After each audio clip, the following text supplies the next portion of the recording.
नमस्कार जी।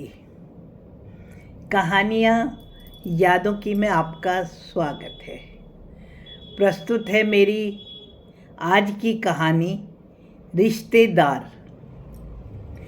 नीता के परिवार में लड़कियों की ही संख्या ज़्यादा थी और सभी बहनें लगभग हम उम्र ही थी। चाची जी, ताई जी, नीता की मम्मी और नीता की बुआ सब अपनी अपनी लड़कियों के लिए लड़के देख रही थी। हालांकि ताई जी और बुआ जी की लड़कियां नीता से काफ़ी बड़ी थी, परंतु फिर भी सबकी नज़र में सब विवाह लायक तो हो ही रही थी। नीता के पिता को उनके ही दफ्तर में वर्मा जी ने उनकी बेटी नीता के लिए अपने बेटे का रिश्ता सुझाया। अब एक ही दफ्तर में काम करने के कारण वर्मा जी और नीता के पिता दोनों एक दूसरे को अच्छी तरह से जानते भी थे और दोनों के घर भी ज़्यादा दूर नहीं थे, इसलिए कुछ ज़्यादा पूछ परख भी नहीं करनी थी। नीता भी एक प्राइवेट स्कूल में पढ़ाती थी और वर्मा जी का बेटा रजत भी एक प्राइवेट कंपनी में कंप्यूटर प्रोग्राम था।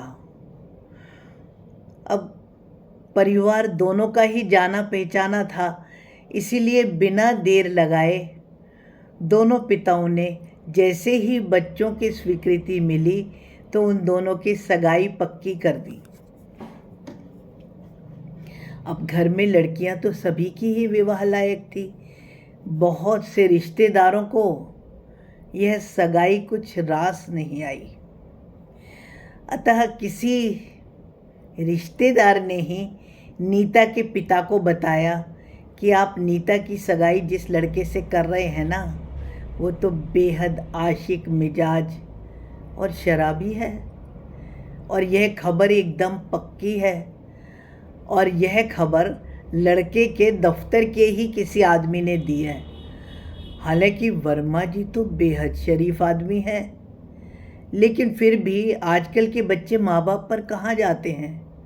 अब नीता के पापा यह सुनकर तो बहुत घबरा गए कि कहीं जल्दबाजी में उनसे कुछ गलत फैसला तो नहीं हो गया। बच्चों की ज़िंदगी का सवाल है। इधर रजत और नीता ये दोनों भी लगातार फ़ोन पर बातें और चैट भी करते जा रहे थे। शादी की तारीख भी 4 महीने बाद की ही निकली थी, परंतु अब नीता के पिता के मन में तो संशय का बीज जम चुका था।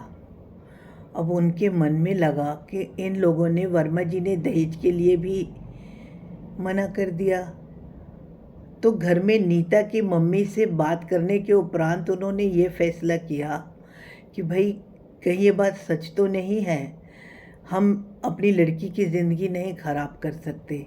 अब लेन देन में जो सामान गया है आया है वह रहने दो, हम वर्मा जी को वापस कर देंगे।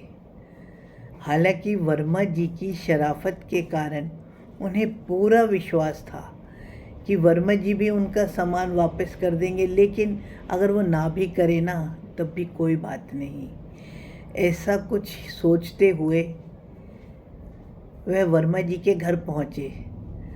हालांकि नीता और रजत वह दोनों तो आपस में ही शादी करना चाह रहे थे।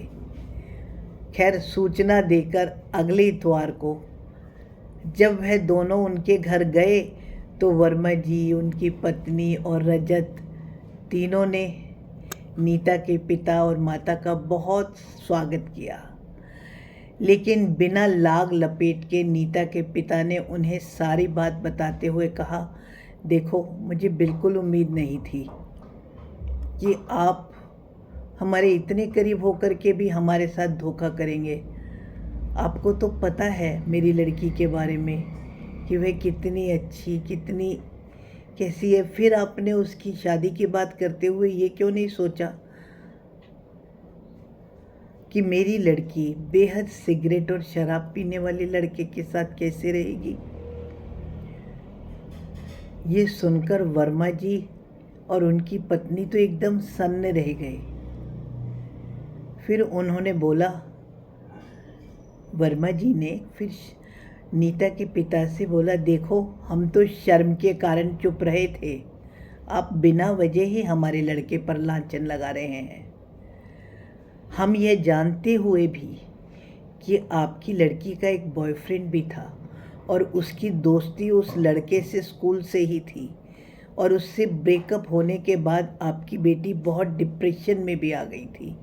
फिर भी हमने यह सोचते हुए कि बेटियां तो सबकी प्यारी ही होती हैं, अगर हम अब रिश्ता तोड़ने की बात करें तो लड़की कहीं फिर से डिप्रेशन में ना आ जाए।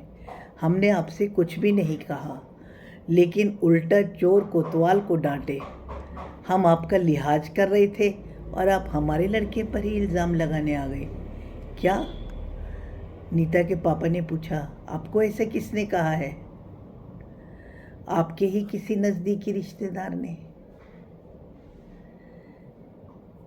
उन्होंने कहा है कि हमारा नाम नहीं बताना, और हम भी उनका नाम नहीं बताना चाहते। लेकिन तभी वर्मा जी ने पूछा, हमारे बेटे के बारे में ऐसी गलत बातें आपको कैसे पता चली? जी यह रिश्तेदार क्योंकि वह रिश्तेदार घर के बेहद नज़दीक के थे, इसलिए नाम लिखना और बताना तो उचित नहीं होगा। लेकिन श्रोतागण, आँख मूंद कर किसी पर भी विश्वास ना किया जाए ना, तो ही अच्छा है। समय से नीता और रजत की शादी हुई और आज वह दोनों बेहद सुखी जीवन व्यतीत कर रहे हैं। यह एक घटना सब लोगों के लिए एक सबक ही तो है। मेरी कहानी पसंद आने पर आपके मन में कोई भी विचार आए तो कृपया कमेंट द्वारा सूचित करें। धन्यवाद जी, नमस्कार जी।